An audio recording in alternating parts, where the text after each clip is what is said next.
എന്നെ ഒരാഴ്ച നല്ല രീതിയിൽ ടെൻഷൻ അടുപ്പിച്ച ഒരു ചെടിയാണ് ഈ കാണുന്നത്. ഇത് നമ്മുടെ അരിനെല്ലിക്കയാണ് കേട്ടോ. ഇത് ഒരു വർഷമൊക്കെ ആയിട്ട് ഞാനിവിടെ ഒരു വർഷത്തിന് മേലെ മേടിച്ച് വെച്ചിട്ട് 3 വർഷമൊക്കെ ആവും കായ്ക്കാൻ. പക്ഷേ ഇത് ഒരു കമ്പുകൾ അങ്ങോട്ടും ഇല്ല ഇങ്ങോട്ടും ഇല്ലാത്ത രീതിയിൽ അങ്ങ് മാനം നീളം നീണ്ടു പോവാണ്. പുതിയ കമ്പൊന്നും വളരുന്നില്ല, ബുഷിയായിട്ട് വരുന്നില്ല, അങ്ങനെ ഇരിക്കുകയാണ്. പിന്നെ പൊതുവെ ബുഷിയായിട്ടുണ്ടാവുന്ന സംഭവമല്ല, എന്നാൽ ഇതൊരു ഒറ്റ വടി പോലെ പോയിട്ട് അതിൻ്റെ മേലെ കുറച്ച് ഇലയായിരുന്നു. എന്നിട്ട് പിന്നെ അതിൽ ഇപ്പോൾ ഒരു മാസം മുൻപായിട്ട് എല്ലാ ഇലയും കൊഴിഞ്ഞിട്ട് വെറും ഒരു ചുള്ളിക്കമ്പ് പോലെ നിൽക്കുകയായിരുന്നേ. അപ്പോൾ ഞാനിങ്ങനെ വെട്ടണ്ടേ വേണ്ടേന്ന് ആലോചിച്ച് ലാസ്റ്റ് ഒന്നും നോക്കിയില്ല, അതങ്ങ് വെട്ടി.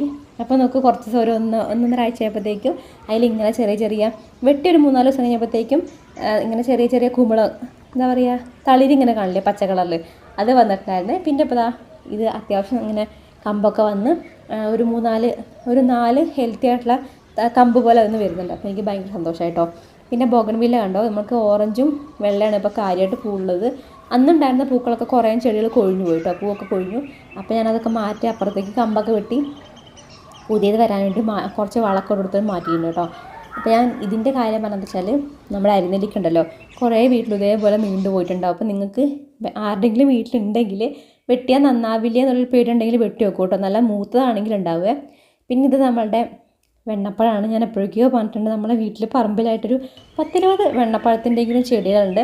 ഇപ്പോൾ ഏകദേശം ഇപ്രാവശ്യം കുറേ വെണ്ണപ്പഴത്തിലും എന്താ പറയുക പൂവിട്ടിട്ടുണ്ടായിരുന്നു. ഇപ്പോൾ ഇതാ കായായി തുടങ്ങിയിട്ടുണ്ട്. ഇനി പെട്ടെന്നത് വലുതായി വരും കേട്ടോ. പിന്നെ ഇതാണ് നമ്മുടെ ടെർമിനാലിയൻ്റെ ആ ഒരു പ്ലാന്റ് വീടിൻ്റെ മുറ്റത്ത് വെച്ചിട്ടുള്ളത്. അപ്പോൾ കഴിഞ്ഞ വീട്ടിൽ ചോദിച്ചിട്ടുണ്ടായിരുന്നു ഇത് എവിടുന്നാണ് മേടിച്ചതെന്നുള്ളത്. ഇത് ഞാൻ നമ്മുടെ കുളകപ്പാറുള്ള ഐക്കർ നഴ്സറിയിൽ നിന്ന് മേടിച്ച് വെച്ചാണ്. പെട്ടെന്ന് വലിയ മരമാവുന്നൊരു ചെടിയാണ്. തണൽ മരം പോലെയൊക്കെ നടാൻ പറ്റുന്നത് അങ്ങനത്തെ ചെടിയാണത്. അപ്പോൾ അതിന് ഏകദേശം അത്യാവശ്യം വലിപ്പമുള്ളൊരു പ്ലാന്റാണ്. എന്നെക്കാട്ടും കൊണ്ടുവരുന്ന സമയത്ത് അതിൻ്റെ ഒരു ഹൈറ്റ് എന്നെക്കാട്ടും ഉണ്ടായിരുന്നു കേട്ടോ. അപ്പോൾ അതിൻ്റെ റേറ്റ് നമുക്ക് 1500 രൂപ വരുന്നുണ്ട്. ഇതിൻ്റെ തന്നെ ഒരു വൈറ്റും ഗ്രീനും കൂടെ വരുന്നുണ്ട് ടെർമിനാലിയൻ്റെ ആ മരം. അതിന് ഏകദേശം 6000 രൂപ 7000 രൂപയൊക്കെ വരുന്നുണ്ട്. അപ്പോൾ ഇത് അത്ര റേറ്റ് വരില്ല കേട്ടോ. പിന്നെ ഞാനുണ്ടല്ലോ, നമ്മളെല്ലാ ചെടി ഇതേപോലെ വെട്ടി കൊടുക്കുമ്പോൾ നോക്കണം. ഞാൻ ഈ ഒരു അരിനെല്ലിക്കേൻ്റെ വെട്ടിയ പോലെ തന്നെ നമുക്കൊരു സ്റ്റാർ ഫ്രൂട്ട് ഉണ്ടായിരുന്നേ. അതിൻ്റെ ഞാൻ മുറിച്ച് കഴിഞ്ഞപ്പം അത് ചെറുതായിരുന്നു, എൻ്റെ ചെറിയ വിരലിൻ്റെ ആ ഒരു വണ്ണം പോലും ഉണ്ടായിരുന്നില്ല. അങ്ങനത്തെ ചെറിയൊരു ചെടി ഞാൻ എന്ത് ചെയ്തു, ഇതേപോലെ ഇങ്ങനെ നന്നാവാണ്ടിരുന്നപ്പോൾ ഞാനൊന്ന് കട്ട് ചെയ്ത് പുറമുള്ളൂ, അത് അങ്ങനെ തന്നെ കരിഞ്ഞു പോയേ. എന്നിട്ട് ഞാൻ അതിന് പകരം പുതിയൊന്നിപ്പോൾ മേടിച്ച് വെച്ചിട്ടുണ്ട്. അത് എന്താ അറിയില്ല, അത് മാങ്ങനെ കരിഞ്ഞു, എനിക്ക് തന്നെ തണ്ടും മൂക്കായിട്ടാവും. പിന്നെ ഇന്ന് രാവിലെ ഏട്ടൻ ഇവിടെ കുറച്ച് ആശാരിപ്പണിയാണ്.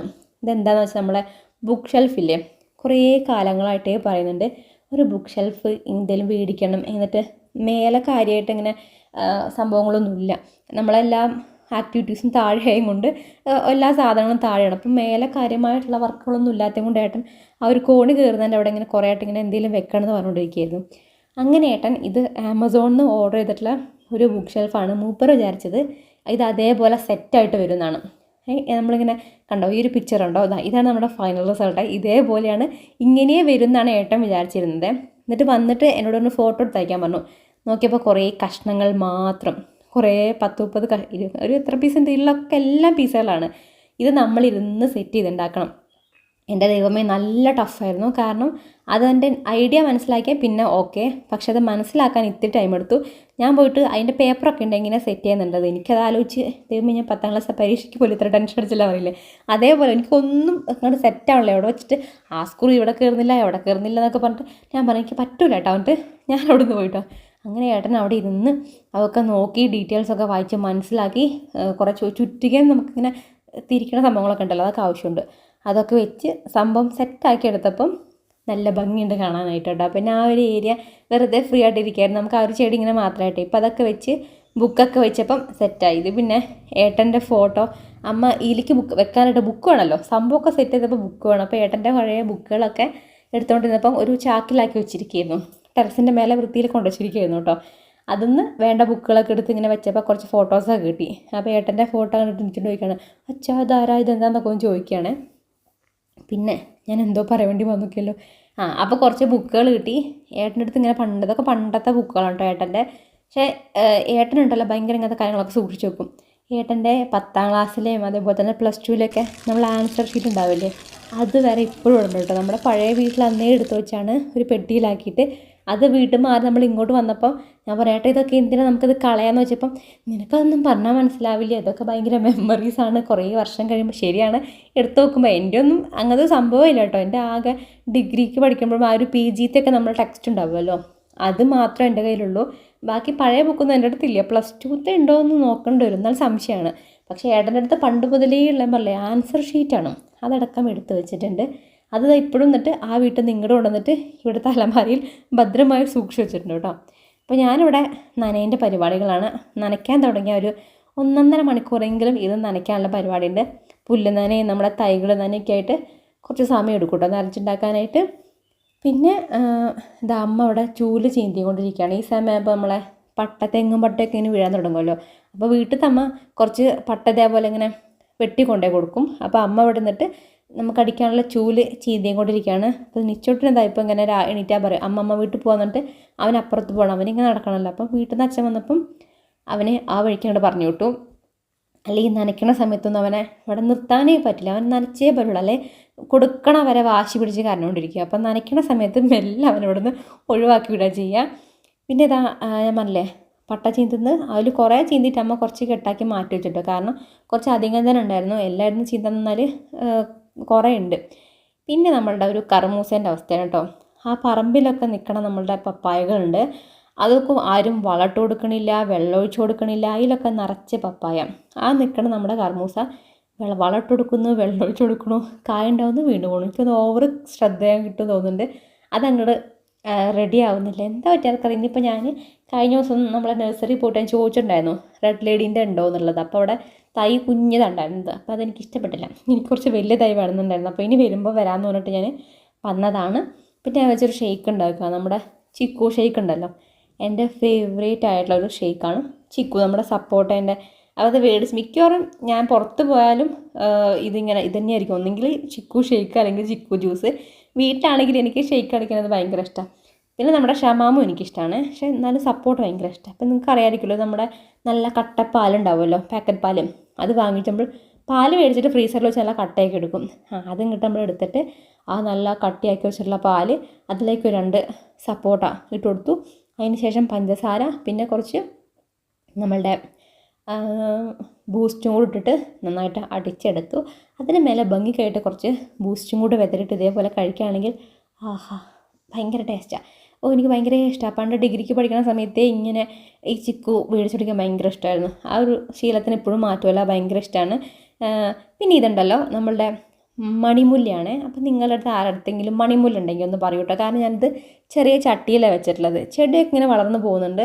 ഇതിൽ വെച്ചാൽ നന്നാവുമോ ഇല്ലയോ എന്നാണ് എനിക്ക് സംശയം, കാരണം പൂവുണ്ടാവുക ഇത് നല്ലോണം പടർന്ന് ഒരുപാട് വലുതാവുന്ന ചെടിയാണ്. അപ്പോൾ ഇതിപ്പോൾ പറിച്ചെടുക്കാൻ നല്ലതും ബുദ്ധിമുട്ടാണ്, കാരണം അത്യാവശ്യം നല്ല രീതിയിൽ ഉള്ളിൽ കൂടെ ചുറ്റി പോയി കണ്ടോ, ഫുൾ അങ്ങോട്ടും ഇങ്ങോട്ടുള്ള കമ്പുകളൊക്കെ ചുറ്റിപ്പോയിട്ടുണ്ട്. അപ്പോൾ അതൊന്നിങ്ങനെ ഇളക്കിയെടുക്കാമെന്നാൽ ചിലപ്പോൾ അത് പൊട്ടിപ്പോകുന്ന എനിക്കൊരു പേടിയാണ്. അതുകൊണ്ട് തന്നെ അങ്ങനെയും ആ ചെടി അവിടെ വെച്ചിരിക്കുകയാണ് കേട്ടോ. പിന്നെ നമ്മുടെ വേറൊരു പേരുള്ളമല്ല ഇതേപോലെ ഇങ്ങനെ വള്ളിച്ചെടി ഉള്ളത്, അതിങ്ങനെ ചട്ടിയിൽ വെച്ചിട്ടുണ്ടായിരുന്നു. അത് പക്ഷേ കുറച്ച് നല്ലോണം ഹൈറ്റ് പോയപ്പോഴത്തേക്കും പിന്നെ അത് അങ്ങോട്ട് ഉഷാറാവുന്നില്ല. അപ്പോൾ എനിക്ക് തോന്നുന്നത് ആ ഒരു ചട്ടിയിൽ നിൽക്കില്ല എന്ന് കണ്ടപ്പോൾ ഞാൻ അതിനെ മാറ്റി മണ്ണിൽ വെച്ചിട്ടുണ്ട്. അത് ഞാൻ എന്തെങ്കിലും കാണിച്ചിട്ടില്ല എന്ന് തോന്നുന്നുണ്ട്. ഇതൊന്നല്ല കേട്ടോ, ഇതും അതേപോലെ തന്നെ ചെറിയ ചട്ടിയിലായിരിക്കണത്. ഇതൊന്നും ഒരു പരിധി കൂടെ എനിക്ക് ഒന്നാമത് ചെറിയ ചട്ടിയിലാകുമ്പോൾ വളരാൻ സാധ്യതയില്ല. അപ്പം ഞാൻ എന്തായാലും വിചാരിച്ചു ഇനി പറിക്കുന്നില്ല. ഇനി നഴ്സറി പോകുന്ന സമയത്ത് അത് ചെറിയ കൂടയ്ക്ക് 40 രൂപയൊക്കെ കിട്ടും. ഇങ്ങനത്തെ വള്ളിച്ചെടികളുണ്ട്. അത് ഞാൻ ഒരു ചേമ്പത്തൽ നഴ്സറിയിൽ നിന്നാണ് മേടിച്ചിട്ടുണ്ടായിരുന്നു. അപ്പോൾ അങ്ങനത്തെ 1-2 കൂടെ നമ്മുടെ ക്യാറ്റ്സ് ക്ലോയൊക്കെ ഉണ്ടാവുമല്ലോ, അതേപോലെ ഗോൾഡൻ കാസ്കേഡോ അങ്ങനത്തെ ഒക്കെ ചെടികളുണ്ടല്ലോ, അതൊക്കെ ഇനി പോയിട്ട് എനിക്ക് മേടിക്കണം. ഞാൻ ചിലപ്പോൾ മിക്കവാറും ഒന്ന് പോയി മേടിക്കാച്ചിട്ടാണ് കേട്ടോ. ഞാനിപ്പോൾ കുറേ ഞാൻ പറയാറില്ല നമ്മളെ വണ്ടി ഓടിക്കുന്ന കാര്യങ്ങളൊക്കെ ഇപ്പോൾ കുറേയൊക്കെ സെറ്റായിട്ടോ. നമ്മുടെ വാഗണർ എടുത്തിട്ട് ഞാൻ ആദ്യമേ പറഞ്ഞില്ല പോവാറുണ്ടെന്ന്, പക്ഷേ എനിക്ക് നമ്മുടെ വെൻഡോ ഓടിക്കാൻ കുറച്ച് നല്ല പേടിയായിരുന്നു. ഞാനങ്ങനെ ഇതുവരെ ഓടിച്ചിട്ടില്ല. മുറ്റത്തുനിന്ന് അങ്ങോട്ട് എടുത്തിട്ടും ഇങ്ങോട്ട് മാറ്റിയിടുന്നല്ലാണ്ട് വെൻഡോയിൽ എനിക്ക് ഓടിക്കാൻ അത്ര കംഫർട്ടില്ല, കാരണം ഒന്നാമത് നീട്ടം കൂടിയ വണ്ടിയാണ്, അതേപോലെ തന്നെ പവർ കൂടുതലാണ്. അപ്പം കഴിഞ്ഞ ചേട്ടൻ ഇങ്ങനെ ഞാൻ പറയട്ടെ നമുക്ക് വാഗണർ എടുക്കാം, ഞാൻ ഡ്രൈവ് ചെയ്യാമെന്ന് പറഞ്ഞ പേട്ടൻ പറഞ്ഞു പറ്റില്ല, നിനക്ക് വെൻഡോ ഓടിക്കാൻ പറ്റുകയാണെങ്കിൽ ഞങ്ങൾ കൂടെ വരുള്ളൂ എന്നിട്ട് എന്നെക്കൊണ്ട് വെൻഡോ എടുപ്പിച്ചു. അങ്ങനെ ഞാൻ വെൻഡോ എടുത്തിട്ട് ഒരു 1 മണിക്കൂർ 1.5 മണിക്കൂർ 2 മണിക്കൂറിലേറെ ഇങ്ങനെ ചുറ്റി. അതായത് നമ്മൾ പുൽപ്പള്ളി അങ്ങനെ കുറേ ദൂരം പോയി വന്നു, പിന്നെ മുട്ടിൽ അങ്ങോട്ട് പോയി ഫുഡ് കഴിച്ച് അങ്ങനെ വെൻഡോയിലേക്ക് വന്നു. അപ്പോൾ കുറേയൊക്കെ എനിക്ക് ആ ഒരു ഡ്രൈവിങ്ങിനോടുള്ള പേടി മാറി കേട്ടോ. ഇപ്പം ഞാൻ കുറേയൊക്കെ ഓടിക്കും. പിന്നെ ഇത് വന്നിട്ട് നമ്മളുടെ എന്താണെന്നറിയോ, ഞാൻ നേരത്തെ മൾബറി കാണിച്ചില്ലേ, ഇത് നമ്മളുടെ കിട്ടുന്നില്ലല്ലോ ഈ ഒരു മുള്ളുള്ള സാധനം തന്നെ, ഫ്രൂട്ട്, ഡ്രാഗൺ ഫ്രൂട്ട്. ഇതൊരു ചട്ടിയിൽ ഇരിക്കുകയായിരുന്നു. ഇത് എനിക്ക് ഇവിടുത്തെ ഏട്ടൻ തന്നതാണ്. ആ ഏട്ടൻ തന്നിട്ട് ഞാൻ എന്ത് ചെയ്തു, അങ്ങനെ വെച്ചിട്ട് പിന്നെ അതിനെ മൈൻഡാക്കാൻ പോയില്ല. പിടിക്കുമെന്ന് എനിക്ക് സംശയം ഉണ്ടായിരുന്നു, പിടിക്കോ ഇല്ലയോ എന്നുള്ളത്. പിന്നെ നോക്കുമ്പോൾ അതിലിങ്ങനെ പുതിയ കമ്പൊക്കെ വന്നു കേട്ടോ. അതിന് ശേഷം ഞാനിങ്ങനെ മാറ്റി നടന്നേന്ന് വെച്ചിങ്ങനെ ഇരിക്കുകയായിരുന്നു. അപ്പോൾ എന്താണ് വിചാരിച്ചത്, കുറേ കലയിരിക്കണം, ഒന്ന് ചട്ടി മാറ്റിയിട്ട് ഞാൻ ചട്ടിയിലിരിക്കുന്ന സാധനത്തിനെടുത്തിട്ട് വെയിൽ വേണമെന്ന് വെച്ചാൽ നല്ല വെയിലുള്ള സ്ഥലത്ത് കൊണ്ടുപോയി നട്ടു വെച്ചപ്പോൾ ആ ഒരു ആദ്യം ഉണ്ടായിരുന്ന 2-3 പുതിയ ഇങ്ങനെ ഇല പോലെ വരില്ല വന്നിട്ടുണ്ടായിരുന്നത് ഇങ്ങനെ സൈഡിൽ കരിയാൻ തുടങ്ങിയിട്ട്. അപ്പോൾ ഞാനതിനെ മൂടി കുറച്ച് ഇലയും കൊണ്ട് പൊതിഞ്ഞ് മൂടി വെച്ചത്, അല്ലെങ്കിൽ ചിലപ്പോൾ മിക്കവാറും അത് ഫുള്ള് കരിഞ്ഞു. അപ്പോൾ ഇതും കൂടെ പറഞ്ഞുതരാം, നിങ്ങൾക്ക് ആരുടെയും വീട്ടിൽ ഡ്രാഗൺ ഫ്രൂട്ട് ഉണ്ടെങ്കിൽ ഡ്രാഗൺ ഫ്രൂട്ട് നമ്മൾ വെയിലത്ത് വെക്കാൻ പാടില്ലേ, അതോ തണലത്താണോ വെക്കേണ്ടതെന്ന് പറയൂ കേട്ടോ. പിന്നെ നമ്മൾ ടോബോ പൊളിച്ചിട്ട് തേങ്ങയാണത്. അപ്പോൾ ആർക്കെങ്കിലും വീട്ടിൽ തേങ്ങ പൊളിക്കണമെന്നുണ്ടെങ്കിൽ ഇവനെ കൊണ്ടുപോയാൽ മതി. ഇവനും തന്നെ അവരുടെ എല്ലാം കടിച്ചിങ്ങനെ റെഡിയാക്കി എടുക്കുക.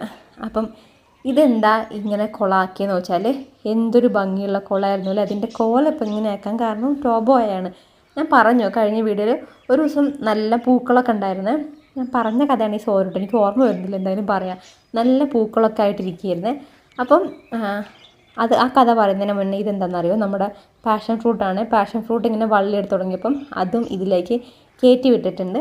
പിന്നെ ഇനി കാണിക്കുന്ന ചെറുനാരങ്ങത്തെ പുതിയ വെച്ചാൽ കാണിച്ചു തരാം കേട്ടോ. അപ്പം ഞാൻ പറഞ്ഞത് ടോബോ എന്ത് ചെയ്തു, ഇങ്ങനെ മൂടാടുന്ന സമയത്ത് അവനെ പുറത്ത് അഴിച്ചു വിട്ടപ്പോൾ ഞാൻ കണ്ടില്ല, ഞങ്ങളൊക്കെ ഉള്ളിലായിരുന്നേ. അപ്പോൾ വീട്ടിൽ നിന്ന് ഇങ്ങനെ ആരോ ഒരു പണിക്ക് ഒരു ഏട്ടനുണ്ടായിരുന്നു, അവർ വീട്ടിലേക്ക് കൈക്കോട്ട് എടുക്കാൻ വേണ്ടി ഇങ്ങോട്ട് വന്നപ്പം മൂപ്പർ നോക്കുമ്പോണ്ട് ടോബോ കുളത്ത് ചാടുന്നു, ആമ്പൽ പറിക്കുന്നു, എറിയുന്നു, ഇല കടിച്ചിടുന്നു, അങ്ങനെ ഫുൾ അലമ്പാക്കുക, കുളത്ത് ചാടി കളിക്കുക. അപ്പോൾ അമ്മ എന്നെ വീട്ടിൽ നിന്ന് ഫോൺ വിളിച്ചു, അല്ല ചിഞ്ചു ടോബോ എന്താ ചെയ്യണേ നോക്കുന്നു. ഞാൻ പോയി നോക്കിയപ്പോൾ ടോബോ ഇതൊക്കെ അലമ്പാക്കിക്കൊണ്ടിരിക്കുക. അങ്ങനെ മൂടി വെച്ചാണ് ആ കാണുന്നത് കേട്ടോ. ഇതാണ് ടോബോൻ്റെ പരിപാടികൾ. വെള്ളം കാണുമ്പോഴേ ചൂടായിട്ടാവും. ഇനി നിങ്ങൾക്ക് കുറച്ച് പെർഫ്യൂമുകൾ കാണിച്ചേട്ടെ. ഞാനത് ആമസോണിൽ നിന്ന് മേടിച്ചിട്ടുണ്ടായിരുന്നു കേട്ടോ. ആമസോണിൽ 9-ാം തീയതി വരെ കളർ സ്പ്ലാഷ് സെയിൽ ലൈവാണ്, അൾട്ടിമേറ്റ് ബ്രാൻഡ് സെയിലായിട്ട് കേട്ടോ. അപ്പോൾ ഓഫേഴ്സ് ഉണ്ട് കേട്ടോ. അപ്പോൾ ഇത് വന്നിട്ട് മൂടി എന്ന് പറഞ്ഞിട്ടുള്ള ഒരു ബ്രാൻഡിൻ്റെയാണ്. നമ്മൾ ലേഡീസിനാണ് ഈ ഒരു പെർഫ്യൂമുകൾ കുറച്ചും കൂടെ നന്നാവുക. കാരണം നല്ലൊരു ഫ്രൂട്ടി, ഫ്ലോറൽ, അങ്ങനെ ഭയങ്കര സ്വീറ്റ് ആയിട്ടുള്ള സ്മെല്ലില്ല. അതാണ് ഈ ഒരു 4 വരുന്നത് കേട്ടോ. അതിലൊരു വാനില, അതേപോലെ തന്നെ ഈ ഒരു സ്ട്രോബെറിൻ്റെ ഒക്കെ ഉണ്ടല്ലോ, ഭയങ്കര നല്ല രസമുള്ള സ്മെല്ലാണ്. അത്യാവശ്യം നല്ല രീതിയിൽ ലാസ്റ്റ് ചെയ്യുന്ന സ്മെല്ലും കൂടെയാണ്.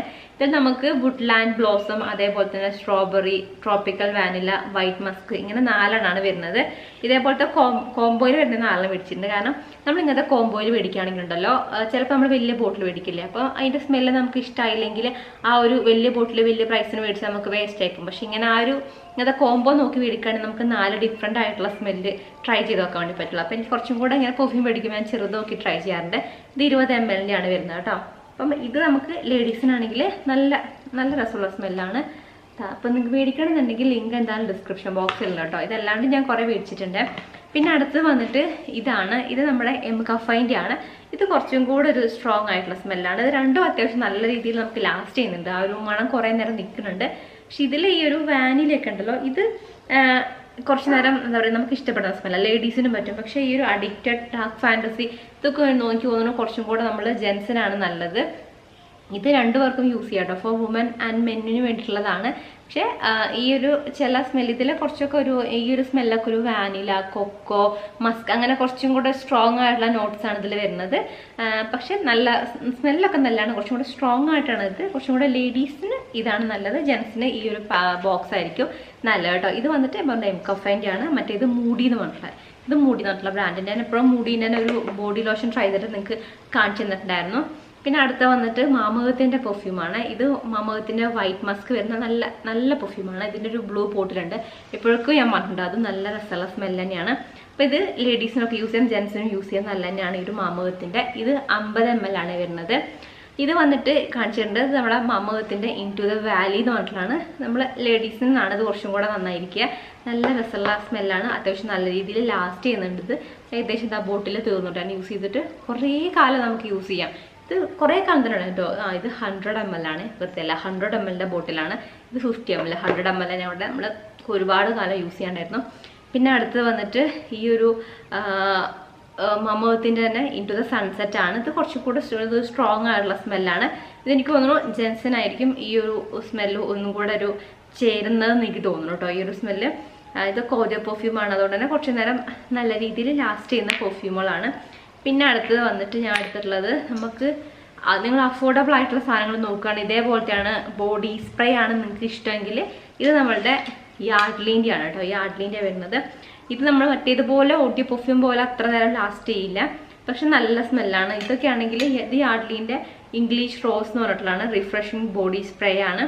ഇത് നമുക്ക് ഒന്നിന് 225 രൂപയായിട്ടാണ് റേറ്റ് വരുന്നത്. പക്ഷേ ഈ 3 എണ്ണം കൂടെ എടുക്കുകയാണെങ്കിൽ നമുക്ക് 440 അങ്ങനെ എന്തോ റേറ്റിന് ഈ ഒരു 3 എണ്ണം കൂട്ടും കേട്ടോ. അപ്പം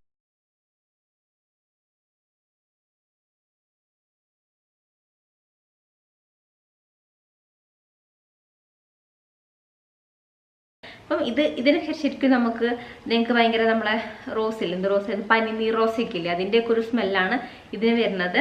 പിന്നെ ഇത് വന്നിട്ട് ലാവൻഡർ അതാണ്. അതേപോലെ തന്നെ ഇതിൽ lily of Valley and frangipani ആ ഒരു ഫ്ലവർ അറിയാം നിങ്ങൾക്ക്. നമ്മളെ സെർച്ച് ചെയ്ത് നോക്കിയാൽ അറിയാം. എനിക്ക് ആ പൂ ഏതാണെന്ന് പറഞ്ഞത് അതിൻ്റെ മലയാളത്തിലെ പേര് എനിക്ക് അറിയാത്ത കൊണ്ടാണ്. അപ്പോൾ അങ്ങനത്തെ ഒരു സ്മെല്ലാണ് ഇതിൻ്റെ. ഇതിൻ്റെ 3ഉം നല്ല സ്മെല്ല് തന്നെയാണ്. അപ്പോൾ അഫോർഡബിൾ ആയിട്ടുള്ളതൊക്കെ ആണെങ്കിൽ നമുക്ക് ഇതേപോലത്തെ ട്രൈ ചെയ്യാം. കുറച്ചും കൂടെ ലാസ്റ്റ് ചെയ്യണം, കുറച്ചും സ്ട്രോങ് ആയിട്ടുള്ള സ്മെല്ലൊക്കെയാണ് നിങ്ങൾക്ക് ഇഷ്ടമെങ്കിൽ നമുക്ക് ഇതേപോലെ തന്നെ ഓഡിയോ പെർഫ്യൂമുകൾ ഉണ്ടാവുമല്ലോ, ഇതേപോലത്തതും ട്രൈ ചെയ്ത് നോക്കാവുന്നതാണ്. അപ്പോൾ എന്തായാലും നിങ്ങൾക്ക് വേണമെന്നുണ്ടെങ്കിൽ ലിങ്കൊക്കെ ഡിസ്ക്രിപ്ഷൻ ബോക്സിൽ ഉണ്ടാവും കേട്ടോ, ചെക്ക് ചെയ്ത് നോക്കൂ. അപ്പോൾ ഇന്ന് വൈകുന്നേരം പിന്നെ കഴിക്കാനായിട്ട് മധുരക്കിഴങ്ങ് പുഴുങ്ങിയിട്ടുണ്ടായിരുന്നു. ചില സമയത്ത് മേടിക്കുമ്പോൾ നല്ല മധുരമായിരിക്കും അല്ലേ, ചിലപ്പോൾ മേടിക്കുമ്പോൾ ഒന്നും പറ്റില്ല, ഒരു കയപ്പൊക്കെ ആയിട്ടുണ്ടാവാറുണ്ട്. പക്ഷേ ഇത് നല്ല രസമുണ്ടായിരുന്നു കേട്ടോ. നിച്ചുവിനാണെങ്കിലും മധുരക്കിഴങ്ങ് പുഴുങ്ങി കൊടുത്താൽ അവനും കഴിച്ചോളും, കുഴപ്പമൊന്നുമില്ല, അത് ഇഷ്ടമാണ്. പൊതുവേ അവൻ കഞ്ഞിപ്രിയനാണെങ്കിലും പിന്നെ ഞാൻ കഴിക്കുന്ന കണ്ടിട്ടുള്ളത് ഇതേപോലെ ഒന്നുകിൽ അമൃതം പൊടി അല്ലെങ്കിൽ മധുരക്കിഴങ്ങ്, പിന്നെ വേറെ എന്ത് കൊടുത്താലും അവൻ വലിയ കാര്യമായിട്ട് അങ്ങനെ കഴിക്കാറില്ല. അപ്പോൾ ഇതാണ് നമ്മളുടെ റീഡിങ് ഏരിയ എന്ന് പറയുന്നത് കേട്ടോ. അതായത് ഇപ്പം നമുക്ക് ചിലപ്പോൾ കുറേ സ്പേസ് ഒന്നും ഉണ്ടാവില്ല, പക്ഷേ ഇവിടെ വലിയ കാര്യമായിട്ട് ഈ ഒരു മൂലയ്ക്കൊന്നും ഇല്ലാത്തത് കൊണ്ട് ആ സ്റ്റാൻഡ് അങ്ങനെ സെറ്റ് ചെയ്തു. പക്ഷെ ഇത് ഏട്ടൻ മേടിക്കാൻ നേരത്തുണ്ടല്ലോ, ഞാൻ പറഞ്ഞ ചോദിച്ചേട്ടനോട് എന്തിനാ ഏട്ടൻ വെറുതെ ഇത് മേടിക്കണേ, എനിക്ക് എന്താണെന്നറിയില്ല, ഇങ്ങനത്തെ ഒരു സംഭവം താല്പര്യം ഉണ്ടായിരുന്നില്ല കേട്ടോ. അപ്പോൾ ഏട്ടൻ പറഞ്ഞു രസമല്ലേ, നല്ല രസമല്ലേ, ഇങ്ങനെ ബുക്ക് വെച്ചാൽ എന്നെക്കാട്ടും കുറച്ചും കൂടെ ബുക്കുകൾ വായിക്കാൻ ഇഷ്ടം ഏട്ടനാണ് കേട്ടോ. പണ്ടൊക്കെ വായിക്കുമായിരുന്നു ഞാൻ. എനിക്ക് തോന്നുന്നു ഇതൊക്കെ കണ്ടപ്പോൾ എനിക്ക് ഇപ്പോഴും ഒരു വായിക്കാനുള്ളൊരു ആഗ്രഹം അല്ലെങ്കിൽ ആ ഒരു താല്പര്യം ഇപ്പോൾ ഒരു ഇൻട്രസ്റ്റ് വന്നു തുടങ്ങിയിട്ടുണ്ട്. ഇത് കണ്ടപ്പോട്ടോ ഒരു ഭയങ്കര ആഗ്രഹം. പണ്ടൊക്കെ വായിക്കായിരുന്നു, പിന്നെ എപ്പോഴും ആ ഒരു ശീലമൊക്കെ മാറിപ്പോയി. അപ്പോൾ എന്തായാലും ഞങ്ങൾ സെറ്റ് ചെയ്ത് കാണിച്ചു തരാം. ചെടി നമുക്ക് ഓൾറെഡി ഇവിടെ ഉണ്ടായിരുന്നായിരുന്നു, അത് ആ ഒരു ഏരിയയിലായിരുന്നു കേട്ടോ. അപ്പോൾ ഈ ഒരു സ്റ്റാൻഡ് ഇവിടെ ഫിക്സ് ചെയ്തപ്പോൾ കണ്ടോ കുറച്ച് ബുക്കുകളൊക്കെ അടുക്കി വെച്ചു, ഇതിനെടുത്ത് ഇങ്ങോട്ട് വെച്ചു. പിന്നെ ഇത് ഞാൻ വീഡിയോസൊക്കെ ഇരിക്കുന്ന സമയത്ത് ഇരിക്കാൻ ഉപയോഗിക്കുന്ന സ്റ്റൂൾ അല്ലെങ്കിൽ ഇതിൻ്റെ മേലെ ചെടിയൊക്കെ കയറ്റി വെച്ചിട്ടാണ് യൂസ് ചെയ്യുക. ഇപ്പോൾ ഇത് ഇങ്ങോട്ട് വെച്ചാൽ നമുക്ക് അവിടെ ഇരുന്ന് വായിക്കാൻ കൂടെ ചെയ്യാമല്ലോ. ക്വാളിറ്റി ഉള്ള മെറ്റീരിയലും കാര്യങ്ങളൊക്കെയാണ്, പക്ഷേ നമ്മളിതുപോലെ ഉണ്ടാക്കിയെടുക്കണം. ജസ്റ്റ് പീസുകൾ മാത്രമേ കിട്ടുള്ളൂ. നിങ്ങൾക്ക് മേടിക്കണമെന്നുണ്ടെങ്കിൽ തൊണ്ടയിൽ എന്താ പോയി ഇങ്ങനെ ഞാൻ ഇതിപ്പോൾ നിങ്ങളെ കാണിക്കാൻ വേണ്ടിയിട്ടൊന്ന് ഷോ ഇറക്കുന്ന പറയില്ലേ, അതാണ് ആ കാണുന്നത് കേട്ടോ. മലാലേൻ്റെ ആ ഒരു പുസ്തകമാണ് അത്. ഞാൻ പറയാൻ വേണ്ടി വന്നത് ആമസോണിൽ നിന്നാണ് മേടിച്ചിട്ടുള്ളത്. 2500 സംതിങ് ആണ്. അപ്പോൾ മേടിക്കണമെന്നുണ്ടെങ്കിൽ ഞാൻ ലിങ്ക് ഡിസ്ക്രിപ്ഷൻ ബോക്സിൽ കൊടുക്കുന്നുണ്ടേ. പിന്നെ നമ്മൾ വൈകുന്നേരമായപ്പം ഉത്സവത്തിന് പോയതാണ് കേട്ടോ. നമ്മുടെ ബത്തേരി മാരിയമ്മൻകോവിൽ അമ്പലത്തിലവിടെ ഉത്സവമാണ്, വലിയ ഉത്സവമാണ്, ഒരുപാട് ആൾക്കാർ വരും. അതേപോലെ തന്നെ ഗംഭീരമായിട്ട് നടക്കുന്ന ഉത്സവമാണ്. ഒരുപാട് വെച്ചാൽ ഇഷ്ടം പോലെ ആളുകളായിരിക്കും. റോഡ് തിങ്ങി അങ്ങോട്ടും ഇങ്ങോട്ടൊക്കെ ഫുള്ള് ഭയങ്കര തിരക്കായിരിക്കും കേട്ടോ. പിന്നെ അമ്പലത്തിൻ്റെ ഭാഗത്തേക്കൊന്നും നമുക്ക് അടുക്കാനേ പറ്റില്ല, അത്രയ്ക്ക് റഷായിട്ട് അങ്ങനെ പല ഭാഗങ്ങളിൽ നിന്നും ആളുകൾ വന്നിട്ടുള്ള ഉത്സവമാണ്. അപ്പോൾ കുറേ പ്രദക്ഷിണം ഇതേപോലത്തെ കാര്യങ്ങളൊക്കെ ഉണ്ട് കാണാനായിട്ട്. അപ്പം നിശ്ചയം കൊണ്ട് ഞങ്ങൾ പോയതാണ് കേട്ടോ. അല്ലെങ്കിലും പണ്ടേ പോവാറുണ്ടേ കാണാനായിട്ട്, എല്ലാവരും കൂടെ ഞങ്ങൾ ഒരുമിച്ചാണ് പോകാറുണ്ടായിരുന്നു. ഒരു വണ്ടി വിളിച്ചിട്ട് അങ്ങനെ എന്തെങ്കിലുമൊക്കെ ആയിരുന്നു പോയിരുന്നത്. ഇപ്പോൾ കല്യാണം കഴിഞ്ഞപ്പം ഏട്ടൻ കൊണ്ടുപോകും, അല്ലെങ്കിൽ പിന്നെ അച്ഛമ്മ വീട്ടിലുള്ളപ്പോൾ അച്ഛമ്മ അങ്ങനെ വരില്ല, അപ്പം അച്ഛനായിരിക്കും വീട്ടിൽ, അച്ഛമ്മ ആയിരിക്കും ഉണ്ടാവും മിക്കവാറും. അപ്പോൾ ഞങ്ങളെല്ലാ പെണ്ണുങ്ങളും കൂടെ ഇവിടുന്ന് എല്ലാ കുടുംബക്കാരും ഉണ്ടാവുമല്ലോ, അപ്പോൾ വണ്ടി വിളിച്ചൊക്കെയാണ് പണ്ട് പോയിരുന്നത്. പിന്നെ പ്രാവശ്യം 3 ആന ഉണ്ടായിരുന്നുള്ളൂ, കഴിഞ്ഞ വർഷം 5 ആന ഉണ്ടായിരുന്നു. അപ്പോൾ ഈ 5 ആന ഇപ്പം ഇങ്ങനെ ആന വരുമ്പോൾ പേടിയോട്ടാണ്. പോകുമ്പോഴേ അച്ഛൻ പറഞ്ഞു ആനേൻ്റെ അടുത്തേക്കൊന്നും പോകല്ലേ, മാറി നിൽക്കണേ എന്നുള്ളത്. ഞാൻ പറഞ്ഞില്ലേ കഴിഞ്ഞ വർഷം 5 ആന ഇങ്ങനെ റോഡ് നിരന്ന് പോകണമെന്ന് നല്ല ഭംഗിയായിരുന്നു. ഇത്തവണ 3 ആന ഉണ്ടായിരുന്നുള്ളൂ. പിന്നെ നമ്മൾ 8:30 ആയപ്പോൾ പോയിട്ട് ഒരു 11 മണിയൊക്കെ ആയപ്പം തിരിച്ചു വന്നു കേട്ടോ. പണ്ട് ഞങ്ങൾ ചെറുതായ സമയത്തൊക്കെ ഞങ്ങൾ അമ്മയൊക്കെ കൊണ്ടുപോകുമല്ലോ, അമ്മയും വലിയ ഞങ്ങളൊക്കെ കൂടെ പോകും, മക്കളെല്ലാവരും കൂടെ. ഞങ്ങളൊരു 4 മണിയൊക്കെ ആകുമ്പോൾ പിന്നെ ഞങ്ങൾ തിരക്കാവും. റോഡ് സൈഡിൽ ഇങ്ങനെ പണ്ട് ഇങ്ങനെ തിണ്ടൊക്കെ കെട്ടിയിട്ടുണ്ടാവും, അവിടെ ഇങ്ങനെ ഇരുന്നിട്ട് എന്താ പറയുക ബേക്കറിയൊക്കെ അല്ലെ പൂജയൊക്കെ മേടിച്ച് ഇങ്ങനെ വൈകുന്നേരം പോയിരിക്കും. എന്നിട്ട് പിന്നെ ഇതൊക്കെ കണ്ട് രാത്രി വരെ, കാരണം ലേറ്റായിട്ട് പോയി കഴിഞ്ഞാൽ പിന്നെ നമുക്ക് ഇരിക്കാനുള്ള സൗകര്യമൊന്നും കിട്ടില്ല. അതുകൊണ്ട് നേരത്തെ പോയിരിക്കണം, അല്ലെങ്കിൽ ഏതെങ്കിലും ബിൽഡിങ്ങിൻ്റെ ഒക്കെ മേലെ പോയിരിക്കും. ഇപ്പം പിന്നെ ആ ഒരു സമയത്ത് പോയിട്ട് കണ്ടിട്ട് വന്നു കേട്ടോ. എന്തായാലും ബൈ.